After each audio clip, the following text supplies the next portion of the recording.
it's like to see everybody in the office. That's why I almost like don't want them to see the back of my head. Right here. It's okay. All right. How much longer are we going to wait? 2 more minutes? Richard? 2 minutes. Two Okay. minutes. Okay. Let me tell you how many people we have on, and we'll get going. Yeah, exactly. About how many we're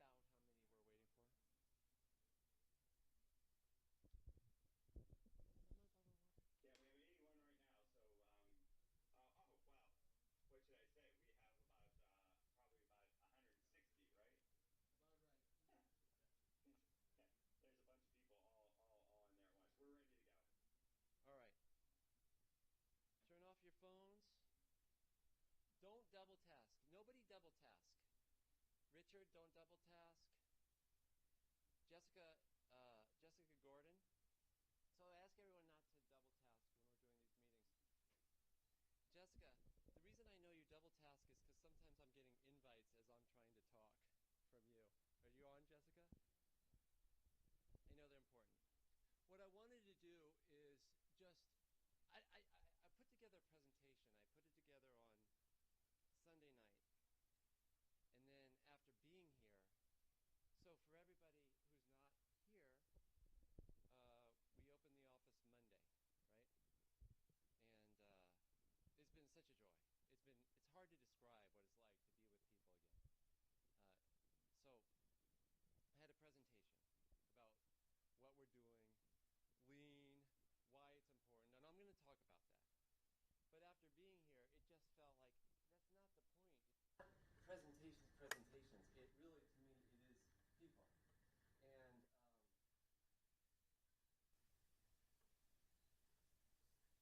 there's a human aspect of the energy that gets created when we see each other. Or you could look at it the other way. There's what did you say? The lack of trust that occurs when we're not together. And I thought about, should I start with the good news or the bad news? Because to me, as I see it, there's good news or bad news. How we look at who we are as a company right now. And I'll start with good news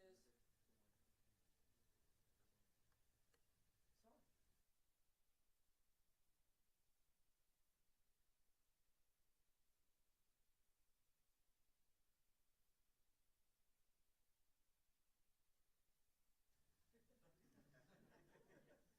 All right, let's get going. Well, the bad news is, sorry. Hello, hello, hello, hello, hello, hello. Check, check, check, check, check, check.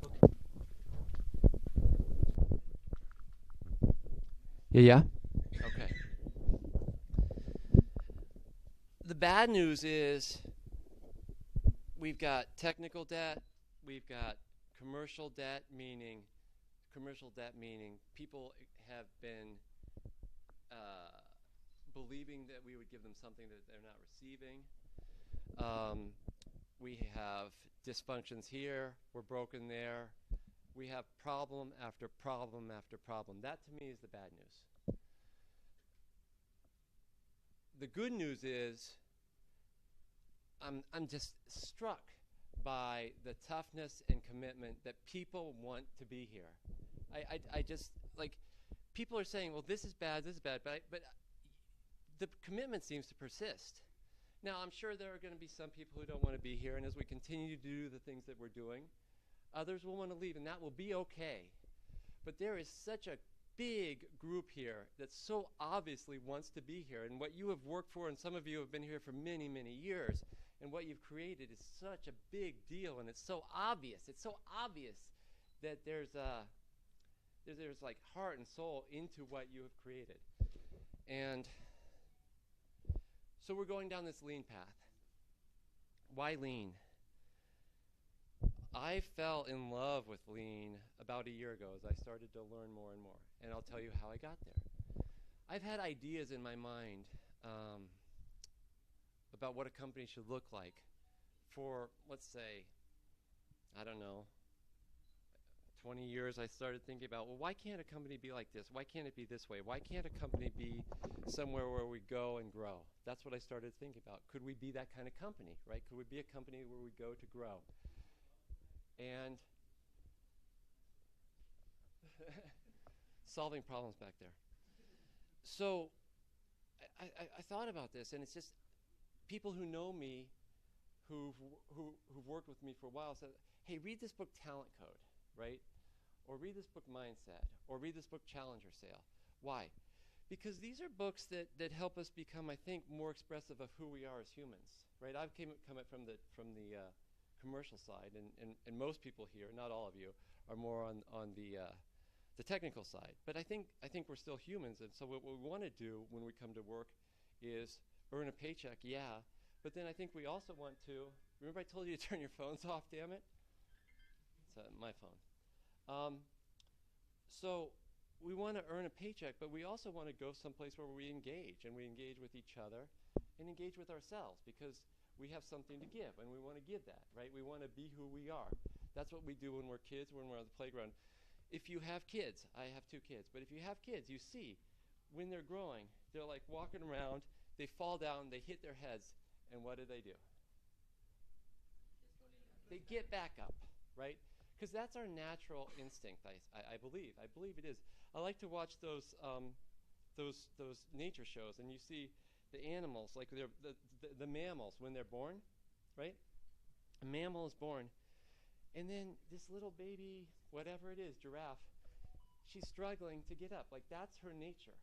And our nature is to be who we are and grow into who we are and find a place to be who we are. And I think from the time we're small in school, they start kicking us and shut up and do this and learn this. But what if we could be a place where that wasn't the case? Like, what if we could be a place where they don't do that? We're a place where you're learning to be who you want to be, right? And you find your niche, and then we start to support each other. What would it be like, right? That's what I.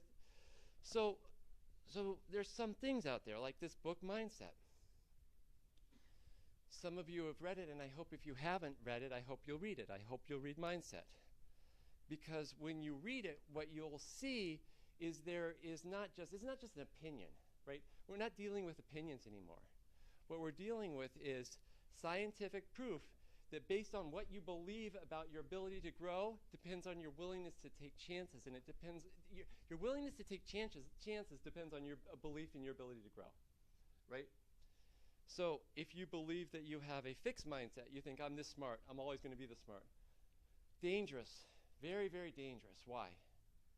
Because then you start to feel afraid of taking chances. You don't want to be exposed because you believe your fixed mindset. So if you fail, what does that mean to you? It means, uh-oh, I'm not that smart, right? But if you have a growth mindset, what happens when you fail?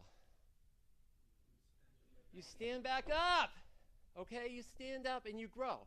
And that's what you do, right? And so some of us have a fixed mindset, and some of us have a growth mindset.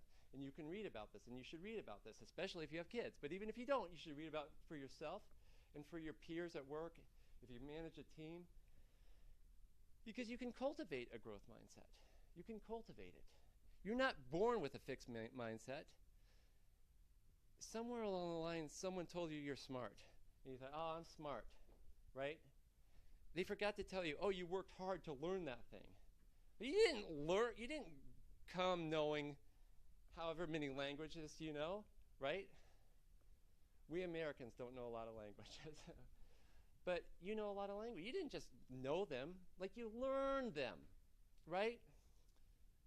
You went and learned another language in the last 4 years because you knew that you had to grow. So this is a mindset, and some people have more of a fixed mindset. Some people have more of a growth mindset. But if you have a fixed mindset, it doesn't mean you're destined to keep that fixed mindset. You see what I mean? Like you're not struck down with a fixed mindset. Now I'm finished. Oh no, I have got a fixed mindset. I got to quit. It doesn't work like that. That's not how it works. You know, Zeus didn't throw a lightning bolt at you and got fixed mindset. No, it's something that got cultivated, got in your head. It grew a little bit more, and that's what happened. But we can't have that. We need a growth mindset. We got to. Just like if you go to the gym, you're going to get stronger. Are you going to be, I don't know who the strongest people are, but are you going to be Usain Bolt and be the fastest person in the world? No. But you'll be way faster than you were, and that's the point. Like, you can't compete against everybody else. We have to compete against who we are and grow, okay? So fixed mindset's really important. Talent code. What does the talent code teach us? Who's read talent code? Just a couple people here have read it. What does it teach us? What?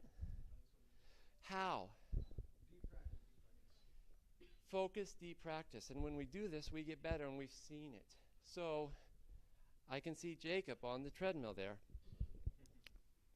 The people, we talked about this before, but what happened at Dreamforce was something that was eye-opening for certain people, where they said, wow,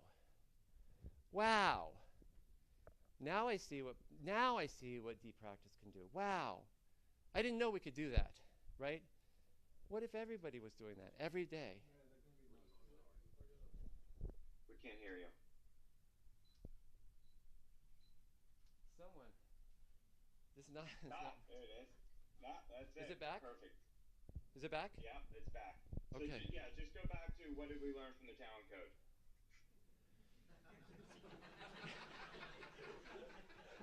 Sorry. We can't hear you. What we learned, what I said was we saw at Dreamforce. What we saw at Dreamforce, I'll turn around because they heard me before. At Dreamforce, we saw that people shone, right? And we were the stars of Dreamforce because we practiced and we did what people didn't know we could do, right? There were people in this company on this screen for whom this was eye-opening, that we could do this, right? It was eye-opening, and we did it, and we're going to keep doing this. So what kind of company are we going to be? We're going to be honest, right? So today, yesterday, I mean, this trip has been eye-opening for me. Thank you. I'm going to go back. So back to what we're going to be. We're going to be a lean company, right? We're going to practice lean is what we're going to do. We're going to get better and better at it. And so I'm learning it, and it's brutal, okay? I don't know how you guys feel about swear words and stuff, so I won't use it. It's blanking brutal, okay? It hurts, the lean training that I'm getting, because I get hit every day with how I'm doing things wrong. So I have a coach, a sensei, Sandrine. While sort of, let's say it this way, she's repeatedly making me confront the things that I need to improve on, right? Because when things are wrong, I'm making a mistake. So we have to have that mentality that I'm making mistakes, but we call them misconceptions, right? So things that I don't realize, then I see them, then we adjust and we move on, right? And it's not about judging how good a person is, it's where are we on the path, and we're constantly getting better. So lean is about learning. That's what it is. It's a learning system. It's a learning system. And it's designed to help us work better together, okay? Does that make sense?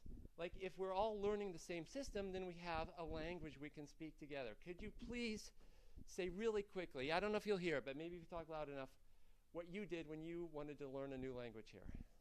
Watch a lot of movies pertaining to our language, practice it on the vendors. And why did you do that? Why? Because I want to connect with the people. You wanted to connect with the people. It's amazing. When Sanketh got this job, he doesn't come from this state. He comes from a different state, right? Yeah. Does not speak the local language. Only spoke 4 languages. Only spoke 4. So he had to learn a 5th language so he could connect with the people, he says. Right? That's why this matters. It matters. It's not a joke. This is deadly serious. Right? It's not a joke. It's so that you could speak the language, right? So we're going to start speaking the language of lean. That's what we're doing. Why lean? Well, I used to hear about Six Sigma because I knew GE quite a bit. And it was Six Sigma always felt kind of sterile to me. It never drew me in, right? But when I started here, I didn't know about DevOps, so you start to read about DevOps, like, because that's what we do. We learn our craft, we start to read about DevOps. Well, so in the DevOps handbook, the big things were like flow and feedback, and continuous learning. And they'd make these little references to lean. Okay, we'll read a little bit about this. So I read the Toyota Way, some other Toyota books, and started learning about lean. And I think the thing that made me so excited about lean is what I said at the very beginning here, which was this idea that lean is built on respect, okay? It's respect for the individual, and that's something that I've already been thinking about quite a lot, which is the individual and the individual growth and how we create the individual. It's not how we create the conditions for the individual to flourish and grow, right? It's the conditions for the individual to flourish and grow. That's what we have to do. So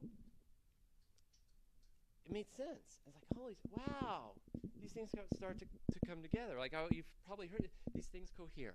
Because when we have a cohesive strategy, then we're not doing something over here, doing something here. They come together, right? And then you think, wow, DevOps is based on lean. And you start to listen to a podcast here or read this other book. All of the DevOps principles come from lean, and Agile comes from lean. So if you really want to understand DevOps, and since we're a DevOps company, that might be a good idea. You really want to understand Agile, then you start learning about lean, right? So you start to go in and you learn these things like, wow, this is who we are, you know?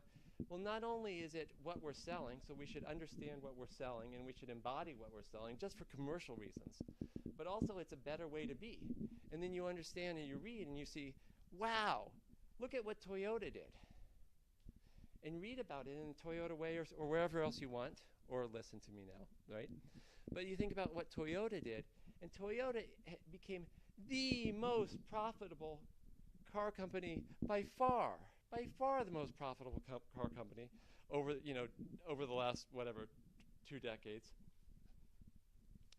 And they did this not by investing more money in their plants. No, quite the opposite. They didn't do it through bigger investment and throwing money at it and buying more stuff. Just the opposite. They did it by getting better and cleaner and learning to learn. That's how they did it. And the reason all this matters is because we want to do something. We know that we're in the DevOps world. It's based on lean. We know that this is an amazing strategy, lean itself. We know that if we build a company where we're learning each of us and trying to reach our potential, like, because I believe, and this is, I talked about some things, this is just where it's fact, like it's scientific. You look at talent code, mindset, that's based on science. What I'm going to say now, this is just what I believe. I believe inside of us we have sort of a belief of what we should be, and we'll never reach that. Like, you're not going to reach it, right? But we know when we're not getting there, and we feel bad because we think that we owe it to ourselves to be closer to that potential. That's what I believe. And I'm not where I want to be, or but I think that when we start to act in ways that bring us closer to what we internally believe is our potential, then our self-esteem rises, right? So we feel bad when we sit in bed and, I don't know, watch stupid movies and eat junk food, and we feel good when we get out or we do something productive or we give something, we feel good when we contribute and when we reach our potential. So I think that this is just a place for us to do that. I think that we have a unique opportunity where conditions have come together. And what I mean is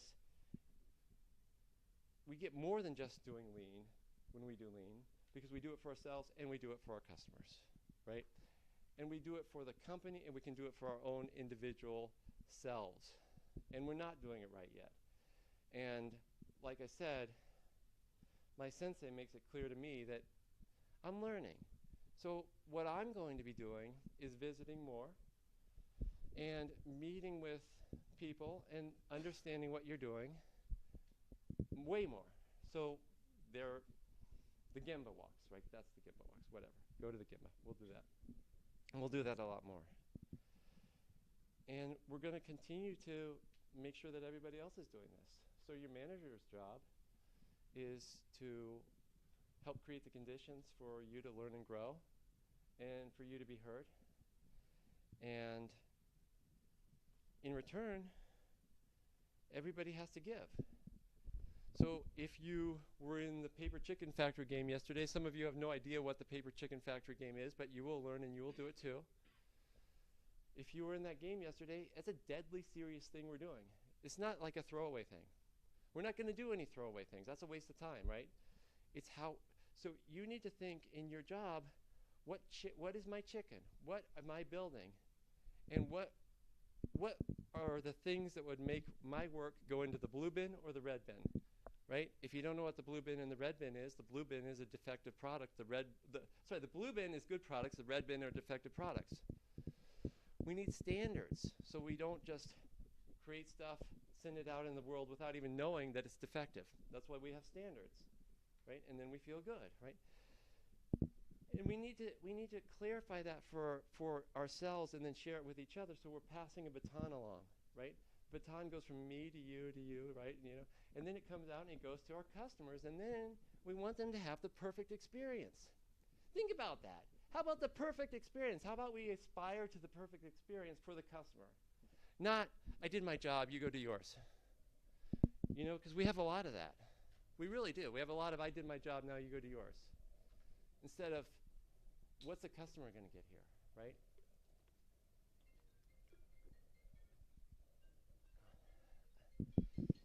So, as we go forward, we're not going to make big strategic decisions. We're not doing that. Like, who are we going to be? We're going to be the company that big regulated industries go to, companies in big regulated industries, finance, healthcare. We're going to be the ones they go to when they use Salesforce to make Salesforce work as planned, to make Salesforce work as expected. That's what we're going to be, the one. There's a Malcolm Gladwell wrote about this, or you can also watch YouTube if you don't want to read about a video, but he talked about the evolution of different types of spaghetti sauce. It's interesting. What happened, and he begins by talking about, I think it's Pepsi or Coke, but let's call it Pepsi, Diet Pepsi. No, I think it's Diet Coke. That they have, back when there was one kind of Diet Coke, well, they wanted to figure out how much sweetener to put in the Diet Coke. So they know it's between, I don't know, 18 and 14 somethings, right? How much should you put? Because if it's not sweet enough, it doesn't taste good. If it's too sweet, it doesn't taste good, right? So there's a certain sweet spot there for that amount. So they went out and they do the focus groups, and and it was interesting. What happened was, usually you expect a bell curve, right? You have this kind of distribution. And so there's a sweet spot in there, like let's put it there. It didn't work like that. Does that make sense, everybody? When I say there's a bell curve of response? Yeah, okay. It looked like this. So you have some who like a little bit, another group who likes this much, another group who likes this much, another group who likes this much. It's not like a right amount of, it's not like more or less, it's like it depends on the people, right? Some people like a lot of sweet, some don't like that much, okay? That's why we have different types of spaghetti sauce, like then it translates, and So think about that for us, for our customers. There's not a, are we better than Gearset? It's not the right question. Are we better than Flowsum? It's not the right question. The right question is this company for us, or is this company for Flowsum, or Gearset, or Stupido? That's the right question, okay? So we're going to be the company for companies in regulated industries who use Salesforce, who really care about security and compliance, and really need to scale. We're the right ones for them. That's what we're going to be, okay? And we're going to do it through Lean. We're going to do it through Lean because Lean is about problem solving everywhere. It's about going to the issue, creating hypothesis, asking why, going deeper, what else could it be, looking for root causes, and getting in the habit and learning how to learn. That's what Lean's about. So please learn. And we're going to do it together. But I found these books like life-changing. I really have. Tell me, is Mindset and Talent Code, could they be life-changing? I mean, I know I can see people on the screen for whom they've been life-changing. You doesn't have to change your life, but you read these books, at least you can communicate the language like you learned to communicate a new language when you moved here, right? Or when you joined. And then what's going to happen is we're going to practice, and we're going to do it together. And it's hard. It's hard. This lean stuff is hard, right? Because it makes you look at problems. You have to ruthlessly confront problems. That's what we're going to do. But we're going to be transparent with each other, right? And we're also going to look at the problems. We're not going to look at each other. It's not like, oh, this person's unhappy. Oh, son, Kath, you messed up. No. We're going to look at the causes and why, and that's what we're going to do. So as we go forward, this is going to carry us a long way, and it's going to gain us great credibility with our customers, and we're going to think about this beautiful quality, right? Quality, quality, quality. Imagine that. Imagine what's so great about quality. Well, one is it's what our customers expect and deserve, and we'll gain from it. Also, it feels good when you think about the quality that you're putting out. I talk about we want to be like craftspeople, right? But what craftsperson wants to do something ugly? No, we want to do beautiful work, and we want great quality. And we have the talent, that's clear. I believe, that's clear that we have the talent. I strongly believe we have the commitment and enough people who have a big desire to do this. I think right now we don't communicate very well. But we can fix that. It's not unfixable. It's hard. Like I said, when we're kids, we fall down, we get straight up. When we're adults, we get a little tender, a little precious, like, But we just have to get back in the habit of being more like kids, willing to grow. And when we do, sky's the limit. That's all I have. But thank you. Sorry, you guys are sort of an afterthought, but we'll figure it out. So, anybody have any questions or anything you wanted to say? Are you ready? Yes. There's this thing. Some of you have seen it. I know some of you have. But there's this thing. It's like in American football. I like American football. I'm sorry. That's what I like. But they say the players, that when they're talking to each other before game, they psych each other up, The thing is, they say, we're all we got. That's the thing. There's no one coming. We're the ones. Like, we're not looking for heroes to come in and save us. We're the ones that are going to do it, right? We're the ones. So it's like, we're all we got. Anyone know what the answer to that is? We're all we got. There's an answer to it. It's a beautiful answer. We're all we need. Isn't it? Isn't it? So what do we do? We're all we got? Yeah, again. We're all we got. We're all we got. We're all we got. Thank you. All right. Thank you. Thank you. Bye-bye. Sarkat, do we want to share the video quick? Yes. Yeah, go ahead, Rich. Okay.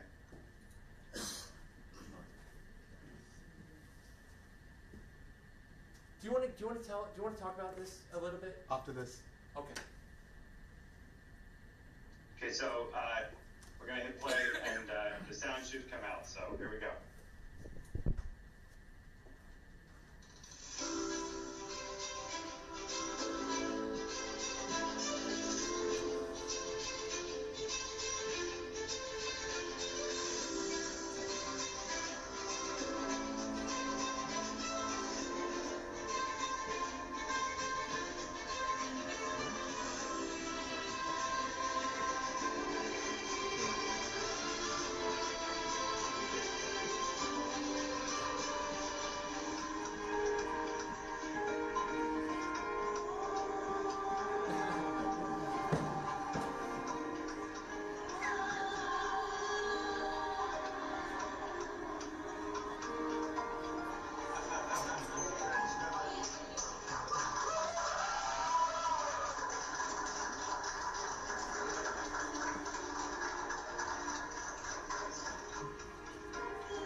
That's it.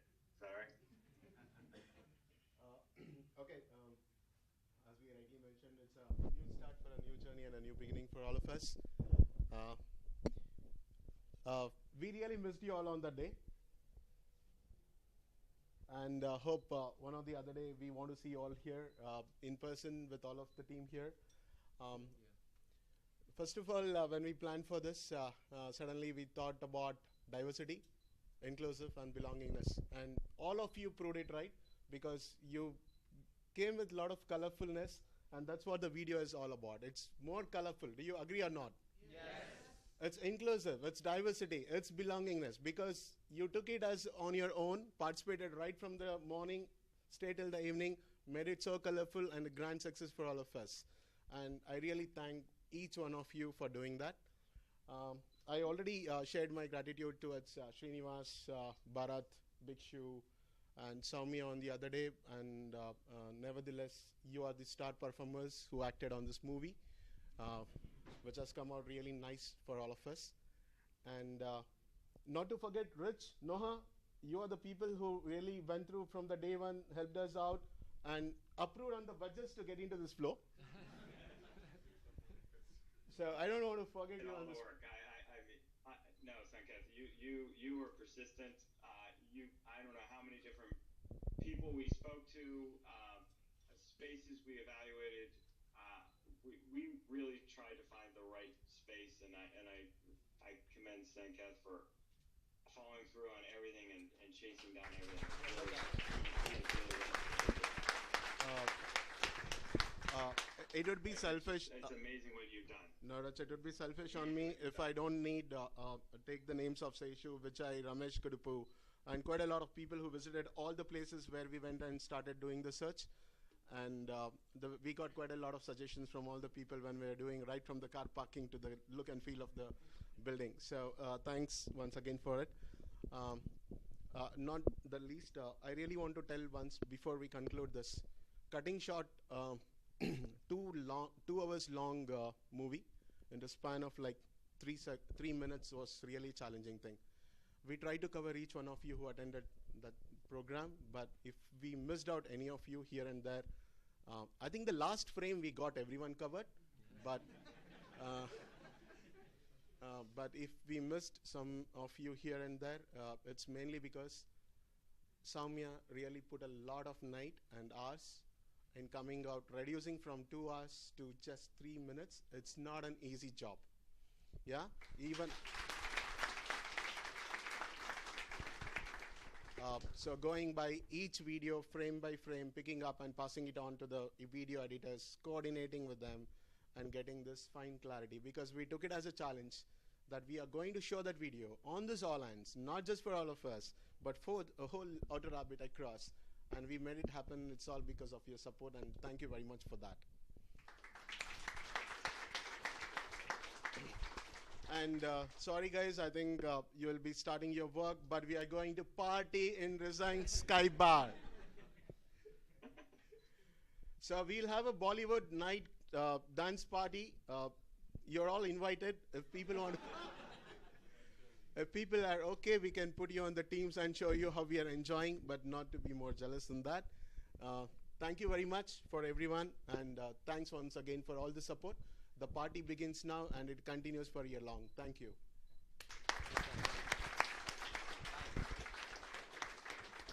Let's just kill it. Thank you. Get to work. All right. Thanks, everyone. Bye-bye.